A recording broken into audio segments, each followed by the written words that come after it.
ओम नमः शिवाय। जय श्री राम साथियों। आज हम आपको बताते हैं 888 का नियम। इसको 888 का नियम भी कहते हैं। इस नियम को फॉलो करने के बाद आप अपने क्षेत्र के टॉप 10 लोगों में और अपने देश के टॉप 100 लोगों में और पूरी दुनिया के टॉप 1000 लोगों में आप अपनी पहचान बनाने में कामयाब रहेंगे अपने समय के अंदर। यानी कि 100 सालों तक, करीब करीब एक पीढ़ी का समय जो होता है वो करीब 100 साल होता है। जैसे आप सिंगर हैं तो आपके समय में फिर आपके जैसा सिंगर दूसरा पैदा नहीं होगा, आपके बाद ही कोई हो सकता है। आप कोई दौड़ लगाते हैं तो फिर आपके पास मतलब कोई दौड़ने वाला उस समय में आपका रिकॉर्ड नहीं तोड़ पाएगा। आप फिल्म इंडस्ट्री में हैं तो आप उस समय फिल्म इंडस्ट्री में छाए रहेंगे, मतलब आपसे बड़ा हीरो फिर आपके समय में नहीं पैदा होगा। आप पॉलिटिशियन हैं तो आपके समय में आप ही बनेंगे विधायक, एमएलए हमेशा राज करेंगे। आपके जीते जी तो कोई पैदा होने वाला नहीं है जिस इलाके से आप खड़े हैं। लेकिन इन नियमों को फॉलो करने पड़ा। कोई भी, आप डॉक्टर हैं तो आप डॉक्टर के क्षेत्र में अच्छा नाम कमाएंगे, इंजीनियर हैं तो आप इंजीनियरिंग के क्षेत्र में अच्छा नाम कमाएंगे, आप वकील हैं तो आप कोई भी केस मतलब हारने वाले नहीं है, ऐसे हो जाएंगे। तो ये 8-8 का जो नियम है, इसको हम जैसे पूरे दिन का जो समय आपके पास, सबके पास 24 घंटा है, इसको 8-8 घंटों के 3 पार्ट में डिवाइड किया गया। इसके अंदर क्या करना है आपको, देखो ये नियम शुरू से ही फॉलो करना है। अगर ये ज़िंदगी के 5 साल के बाद, जैसे आपका छठा वर्ष लगता है ना, बच्चा देखो 5 साल तक तो बच्चा है, वो समझता नहीं है उसको मतलब। लेकिन 5 साल के बाद अगर उसको ये चीज़ें सिखाना प्रारंभ कर दी जाए, ये नियम उसको बताना चालू कर दिया जाए, उसका चाहे गुरु सिखाए चाहे उसके माता पिता सिखाएं। क्योंकि माता पिता 10-12 साल तक तो उसको माता, 5 साल तक तो मतलब माता ही होती है गुरु, माता की बातें वो ज़्यादा मानता है। उसके बाद उसका पिता या गुरु या कोई संरक्षक जो भी है उसको सिखा सकता है। अब देखो, बाप अगर सिखाता है, अगर बाप से सीख लिया जाए तो बहुत अच्छा है, क्योंकि गुरु भी सलाह हो सकता है, ढोंगी हो सकता है, पाखंडी हो सकता है। तो अगर आपके पिताजी हैं तो आप अपने पिताजी से सीखिए, अन्यथा अगर आपके कोई संरक्षक और पिताजी नहीं है तो फिर आपको गुरु बना लेना है। लेकिन गुरु जब हो तो सच्चा होना चाहिए, कोई पाखंडी गुरु के चक्कर में मत पड़ जाना, ये भी ध्यान रखना। अब इन 8-8 घंटों का क्या करना है, 8 घंटे आपको अपने आप पे ध्यान देना है। अपने आप पे क्या ध्यान देना है, यानी कि आपको अपने खान पीन पे, अपने शरीर पे, अपने बॉडी पे, अपने ज्ञान को, ये जो 5 कोष का जो शरीर है, पंचकोश, जैसे आपको मतलब साफ सफाई पे ध्यान देना है अपने शरीर की पे, फिर आपको अपने खान पान पे ध्यान देना है, फिर आपको मतलब अपने श्वासों पे ध्यान देना है, श्वासों पे ध्यान जमाना है, फिर आपको मतलब भजन उजन करना है, भगवान का भी तो धन्यवाद करना है, शुक्रिया करना है, फिर अपनी ज्ञान शक्ति को बढ़ाना है, इस माइंड के ऊपर ध्यान लगाना है। ये 8 घंटे तो मतलब आपको इसी के मतलब, इसमें आगे अपना खाना पीना, नहाना धोना और जो व्यक्तिगत सारे काम हैं वो इसी में निपटाने। 8 घंटे आपको अपने परिवार की सेवा के लिए, जैसे अपने माता पिता की सेवा के लिए, अपने भाई बहनों की सेवा के लिए, अपने किसी नाते रिश्तेदार के आने जाने में खर्च हो जाएंगे, छोटे भाई बहनों को स्कूल छोड़ने में कुछ हो जाएगा, आपकी पत्नी है उसको भी समय देना पड़ेगा, अपने बच्चों को समय देना पड़ेगा, भाई शादी के बाद तो देना ही पड़ेगा ना। ये चीज़ें तो आप शुरू से नियम बना के आपको चलना पड़ेगा। और 8 घंटे आपने जो ध्येय तय किया है कि आपको सिंगर बनना है, डांसर बनना है, पॉलिटिशियन बनना है, क्या बनना है, डॉक्टर बनना है, इंजीनियर बनना है, उस क्षेत्र का नॉलेज लेना है, 8 घंटे अभ्यास करना है। जैसे आपको कोई खिलाड़ी बनना है, क्रिकेटर बनना है या फुटबॉलर बनना है, तो आपको मतलब क्रिकेट का 8 घंटे अभ्यास करने होगा 24 घंटे में। ये 5 साल तक अगर आप लगातार कंटिन्यू कर लेंगे ये नियम, तो मैं कह सकता हूँ कि आप अपने ज़िले के अंदर, आप जिस गांव में रहते हैं उस ज़िला के अंदर आपसे बड़ा क्रिकेटर आपके समय में पैदा नहीं होगा। और अगर 10 साल तक आपने इन नियमों को फॉलो कर लिया तो आपके स्टेट के अंदर आपसे बड़ा क्रिकेटर फॉलो होगा नहीं आपके समय में। और 15 साल अगर आपने इन नियमों को फॉलो कर लिया तो आपके देश के अंदर आपके समय में आपसे बड़ा जिस भी क्षेत्र में आप हैं उस क्षेत्र में कोई पैदा नहीं होगा। इसकी मैं गारंटी दे सकता हूँ, क्योंकि मैंने इन नियमों को फॉलो किया है और मेरे क्षेत्र के अंदर मेरे से बड़ा कोई है ही नहीं। मेरे समय में पैदा भी नहीं होगा, इसकी मैं गारंटी दे सकता हूँ। मेरे बाद हो सकता है, क्योंकि बाद तो क्या होगा इसका अंदाज़ा नहीं है आपको। अब पहले भी हुआ होगा कभी, ऐसा नहीं है कि मैं ही ज्ञानी हूँ, मेरे से बड़ा कोई ज्ञानी नहीं हुआ, बहुत ज्ञानी हुए हैं, लेकिन मेरे समय में नहीं है और ना मेरे समय में मेरे रहते कोई होगा। मेरे बाद हो सकता है, इसकी मैं पक्का आपको कह सकता हूँ। किसके बदौलत? अपनी आदतों की बदौलत, अपनी तपस्या की बदौलत, अपने त्याग की बदौलत, अपने अभ्यास की बदौलत, अपने आत्म अनुशासन की बदौलत, अपनी ज्ञान शक्ति की बदौलत, अपनी मनोशक्ति की बदौलत, अपनी संकल्प शक्ति की बदौलत, अपने अखंड ब्रह्मचर्य की बदौलत, उसकी ताकत से, अपनी ध्यान की शक्ति से, अपन उस परमात्मा के प्रति समर्पण, श्रद्धा, अनन्य भक्ति के बल से ये मैं कह सकता हूँ। तो आज ही शुरू कर दो भैया, 3 बजे उठना शुरू कर दो एक तो, और नहीं तो लास्ट 4 बजे। 4 बजे के बाद सोओगे तो फिर ये मत सोचना कि आप पहचान बना पाओगे, नहीं बना पाओगे। फिर आप भले डॉक्टर बन जाओ, से सिंगर बन जाओ, से डांसर बन जाओ, से पॉलिटिशियन बन जाओ, छोटे मोटे बन सकते हो। फिर 4 बजे के बाद उठोगे तो कोई गांव के सरपंच और पंच बन जाओगे, कोई जिला परिषद उरिषद में कोई सदस्य उदस्य बन जाओगे।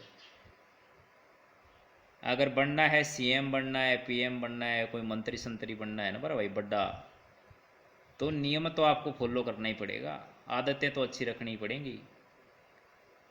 क्योंकि बड़ा होने के बाद, हाँ हो सकता है आप एमएलए या मंत्री उंत्री बनने के बाद आप शराब पियो, कोई दिक्कत नहीं है, कोई गौर नहीं करेगा।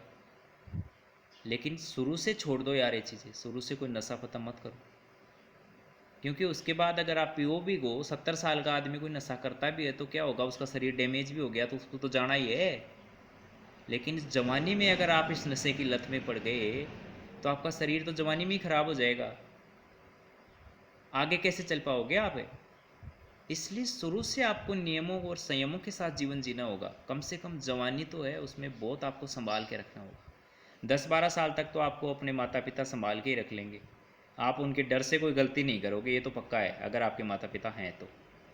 और ये भी बहुत ही लोगों को, आजकल तो बहुत लोगों के माता पिता जन्म देते ही मर जाते हैं, या आजकल माएँ हैं वो छोड़ के भाग जाती हैं दूसरे। आजकल ये भी तो हो रहा है। तो आपका जो सगा बाप है यार, वो जैसे आपको पालेगा वैसे थोड़ी पालेगा, दूसरा नहीं पाल सकता।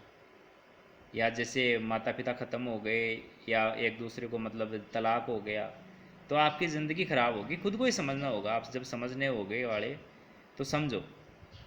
एक तो आपको कोई भी नशा नहीं करना है, कोई भी नशा पता नहीं करना है, एक प्राकृतिक जीवन शैली आपको अपनानी है। मतलब आपको ध्यान होना चाहिए यार, शुद्ध खान पान होना चाहिए आपका, क्या खाना है, क्या पढ़ना लिखना है, क्या देख रहे हो, ये भी बहुत इंपॉर्टेंट है। अब लोग मोबाइल को बहुत बड़ा दोष देते हैं कि मोबाइल राक्षस है। हाँ मोबाइल राक्षस है, लेकिन मोबाइल भैया देवता भी है। इसी मोबाइल से लोग कंटेंट तैयार कर रहे हैं और यूट्यूब के ऊपर लाख लाख रुपया पर डे का, पर दिन का कमा रहे हैं। जितना ही कोई कलेक्टर की तनख्वाह होती है ना, ज़िले को संभालता है पूरा, उतना उनके अकाउंट में पर डे का यूट्यूब अमेरिका से आ रहा है, वो भी मोबाइल से, 5,000 10,000 का मोबाइल से वीडियो बना के। लेकिन वो मोबाइल पे देखते नहीं, लोगों को दिखाते हैं। अपनी जो शक्ति है, अपनी ज्ञान शक्ति, अपनी शब्द शक्ति, अपनी दृष्टि शक्ति, अपनी श्रवण शक्ति, अपनी जो रसेंद्रिय शक्ति, अपनी ब्रह्मचर्य की शक्ति, इन सबको जितना आप बढ़ा सकते हो उतना बढ़ाओ। दुनिया को देखो, दुनिया इन सबको गिराने में लगी है। दुनिया चाहती है कि आपकी जो एनर्जी है वो नीचे गिरती रहे। ढेर सब थोड़ी चाहते हैं आपके, ना परिवार वाले चाहेंगे, ना अड़ोसी पड़ोसी चाहेगा, ना दोस्त रिश्तेदार चाहेंगे कि आप उनसे आगे निकल जाओ। इसलिए वो आपको बर्बाद करने की कोशिश करेंगे, गंदी आदतों में डालने की कोशिश करेंगे। ये सब जो है लड़कीबाजी, ये प्रेम फ्रेम, प्यार व्यार, ये सब धोखा है, कुछ नहीं है। अगर लड़की से प्रेम करते हो तो उसको परखो, लड़की किसी की नहीं हो सकती भैया। और आज के समय में तो कम से कम बिल्कुल नहीं हो सकती। आज के समय में सीता जैसी माता नहीं मिलेगी आपको, सीता जैसी पत्नी नहीं मिल सकती। आज के समय में सुरपंखाएँ मिलेंगी। तो आपको बहुत सावधानी के साथ आगे बढ़ना होगा जीवन में। हर एक कदम, हर एक निर्णय बहुत सावधानी के साथ लेना होगा। निर्णय लेना तो होगा सटीक समय पे, लेकिन सावधानी के साथ, अपनी ज्ञान शक्ति की बदौलत। आप खुद के पास ज्ञान नहीं है तो आप कोई मेंडोर बना लो, कोई गुरु बना लो, उससे ले लो भाई। उसको पता है जो आके जिया है। अब आज के समय में आपको दादा दादी भी नहीं मिलेंगे जिन्होंने पूरा जीवन जिया है, क्योंकि उनके साथ तो रहते नहीं ना। दादा दादी आजकल परिवार में कहाँ रहते हैं, एकल परिवार रहने लग गया। नहीं तो उनके पास नॉलेज था। अगर होता, अगर दादा से सीख लेना तो बहुत अच्छा रहता है। और अगर आपको परदादा का मुख देखने को मौका मिल जाए, उसके साथ 2-4 साल ज़िंदगी के मतलब बचपन में गुजारने का मौका मिल जाए, तो आप तो मतलब बहुत सौभाग्यशाली हैं। इसीलिए तो हमारे शास्त्रों में कहते हैं कि अगर आपको अपने माता पिता का मतलब ज़िंदगी के, आप जब तक 60-70 साल के हो रहे हैं तब तक आपके माता पिता आपके साथ हैं, तो आप बहुत सौभाग्यशाली हैं। और अपने दादा का मुख भी देख रहे हैं, दादा के साथ आपको टाइम बिताने का मौका मिला है अपना बचपन, तो बहुत सौभाग्य। और परदादा के साथ मिल जाए तो बहुत और भी बड़े सौभाग्यशाली हैं। सबको थोड़ी मिलता है, ये पुण्य होते हैं तब मिलता है। और वो बुजुर्ग को भी पुण्य मिल रहा है, बुजुर्ग का भी पुण्य है, उसके भी कर्म अच्छे हैं आपके। कि जैसे हमारे कई बड़े बुजुर्ग थे, वो मतलब अपने सड़ पोते पोतियों को बड़े होते हुए देखते थे, जवानी तक देख करके उनको आशीर्वाद दे करके गए। कुछ ने तो मतलब उनके सड़ पोते पोतियों की शादियां भी देखी हैं। तो उनके कर्म कितने अच्छे रहे होंगे यार। आज मतलब आदमी खड़े खड़े मर रहा है, मतलब ऐसे चलते चलते उसको पता ही नहीं, कहीं जिम में मर जा रहा है, कहीं बस में बैठे बैठे सीट पे रह गया, कोई बाथरूम में नहाते नहाते रह गया, कोई पूजा में बैठे बैठे मर गया। ये क्या हो रहा है? ये तो इसका परिणाम है भाई, अपने जीवन स्तर को आपने गिरा दिया। एक दिन नीचे गिर गया, वो जीवन निकल गया। इसलिए जीवनी शक्ति को बढ़ाओ यार, घटाओ मत इसको। इतना खान पान, इतना मतलब मार्केट में तो सब डुप्लीकेट चीज़ें हैं। मार्केट का उद्देश्य क्या है? बिजनेस। अब जो व्यापारी है उसके लिए आप सिर्फ कस्टमर हैं, उसको क्या फ़र्क पड़ता है आप रहें ना रहें। उसके लिए आप मरेंगे तो 2-4 कस्टमर तो और पैदा करके ही जा रहे हैं, 2-4 बच्चे पैदा करके चले जाओ, बाद में मर जाओ, उसके लिए उसको कस्टमर मिल जाएंगे नहीं। अपने जीवन स्तर को सड़ाओ, ऊंचा बढ़ाओ इसको। जो चीज़ें आपके काम की नहीं है, चाहे कोई लाख कोशिश कर ले। अब हमें कोई चाय नहीं पिला सकता, चाहे वो साला रिश्तेदार हो, चाहे परिवार का आदमी हो। अब घर में भी लोग पीते हैं, हम नहीं पीते, नहीं पीते।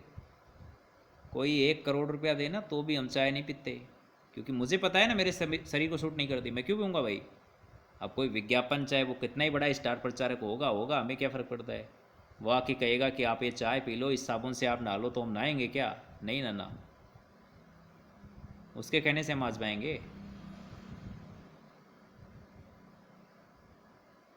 पहले हमने, देखो आपको एक बात बताऊँ मेरी ज़िंदगी से जुड़ी हुई, पहले मैंने टीवी देखा, टीवी तो देखते ही थे शुरू में। तो टीवी पे हमने क्या देखा कि एक प्रचार देखा एक क्रीम का। अब मेरा जो रंग था थोड़ा उस समय सांवला था, आज तो देखो मेरा चमक गया रंग। और क्लाइमेट के हिसाब से थोड़ा हो गया था, डस्ट वस्ट बढ़ी था, प्रदूषण बढ़ गया था, उसकी वजह से थोड़ा सांवला हो गया था कलर। खान पीन बिगड़ गया था ना, मतलब जो शुरू में बचपन में थोड़ी पता था क्या खाना चाहिए क्या नहीं खाना चाहिए। और बचपन में सुविधा भी नहीं थी यार, फल फ्रूट खांसे भी काम। वैसे तो माली की संतान हूँ, हमारे बाग बगीचे हुआ करते थे, पर अब रहे नहीं, माली के पास कहाँ बाग बगीचे हैं बेचारों के पास। तो वही रोज़ाना सब्जी रोटी खा खा के शरीर ख़राब हो गया था। अब मार्केट की सब्ज़ी, वो डुप्लीकेट सब्ज़ी, हमको नहीं पता भाई, हम तो भाई फल फ्रूट खा रहे थे, अब मार्केट से कभी कोई फल फ्रूट भी खा रहे थे, हमको क्या पता ये डुप्लीकेट है। बाद में पता चला कि ये सारा केमिकल का है, तो फिर बाद में तो हमने अपने बाग लगा दिए। आज तो मेरे पास सब कुछ सुविधा है, मैं घर की सब्ज़ी खाता हूँ, उगा के बढ़िया घर के फल फ्रूट खाता हूँ, घर पे ही छाछ दही दूध। अपने जानवर पाल रखे हैं, मतलब गाय भैंस अपनी ही पाल रखी है, उन्हीं का दूध पीते हैं। और वो ब्याई हुई नहीं होती हैं, तो मार्केट का तो हम पीने वाले हैं नहीं, चाहे बिना दूध के रह जाएंगे। डुप्लीकेट चीज़ें हम उपयोग नहीं करते, चाहे कोई कितना ही बड़ा स्टार प्रचारक आ जाए, हमें भ्रमित नहीं कर सकता। क्योंकि अगर आप भ्रमित हो रहे हैं, किसी दूसरे की इशारे पे आप चलेंगे, तो भैया आपको नौकर बनना पड़ेगा। आप बॉस बन सकते हैं ज़्यादा से ज़्यादा, बिग बॉस नहीं बन सकते। यानी कि मतलब महानायक बनने के लिए आपको तो अपने इशारे पे चलना होगा, अपने इस शरीर को अपने इशारे पे चलना होगा, मन को जीतना होगा। हमारे ऋषि मुनि इसको कहते थे कि जो मन को जीत लेता है, कोई इसको इंद्र विजय बोलता था, कोई स्वामी बोलता था। स्वामी का मतलब क्या है? जिसने अपने इंद्रियों पे विजय पाई, इंद्रियों का जो मालिक है वो स्वामी है। कहते थे ना, हमारे यहाँ शास्त्रों में जिक्र आता है कि रावण ने इंद्र पे विजय पाई थी। रावण ने कौन से इंद्र पे विजय पाई थी? इंद्र यही है। इंद्र जो है वो इंद्रियों का राजा, यानी मन के ऊपर जो जीत लेता है वो होता है इंद्रिय विजय। तो अपनी इंद्रियों पे विजय पाओ, इनके मालिक बनो, ये अपने आप आपको मालिक बना देंगे। जो इंद्रियों का मालिक बन गया, जिसने अपने मन को जीत लिया, वो दुनिया उसके लिए कुछ भी नहीं है। दुनिया पे तो वो राज करेगा जब तक जिएगा तब तक। और उदाहरण भरे पड़े हैं, देख लेना अपने आसपास, जिन्होंने अपने मन पे कंट्रोल किया, जिन्होंने त्याग किया बुरी चीज़ों का, बुराइयों का त्याग किया। बलिदान किसका करना है? बलिदान बुराइयों का करना है, खुद का बलिदान थोड़ी करना है। आप खुद का शरीर किसी को काट के दे दोगे तो फिर सुख का क्या करोगे? आपके सुख किस काम का? अब लोग डोनेशन भी पता नहीं, लोगों को कह दे मैं मेरे को सरी दे दे तो सरी दे देते हैं। अरे यार बेवकूफ़ है क्या? सर कोई दान करने की चीज़ है? बुराई का दान करो भाई। आपके पास कोई बुरी चीज़ है, आप शराब पीते हो और कोई आ रहा है भाई मेरे को दे दे, तो उसको दे दो, ले भाई तू पी ले, आज से मैं बंद कर देता हूँ। गुटखा खाते हो, अपने दोस्त को कह दो भाई आज से ले भाई, कोई गुट मांग ले ना तो उसको दे दो भाई तू ले ले, मैं बंद कर देता हूँ आज से। ये होना चाहिए सुधार। बाकी आपकी ज़िंदगी है भैया, आप जैसे जीना चाहते हो वैसे जियो। हमें जो काम मिला है वो हम कर रहे हैं, परमात्मा ने भेजा है इसलिए आए हैं, अपना काम करके चले जाएंगे। मानोगे तो आपका जीवन सुधर जाएगा, आपकी भी सदगति हो जाएगी, और नहीं मानोगे तो हमारा क्या जाएगा।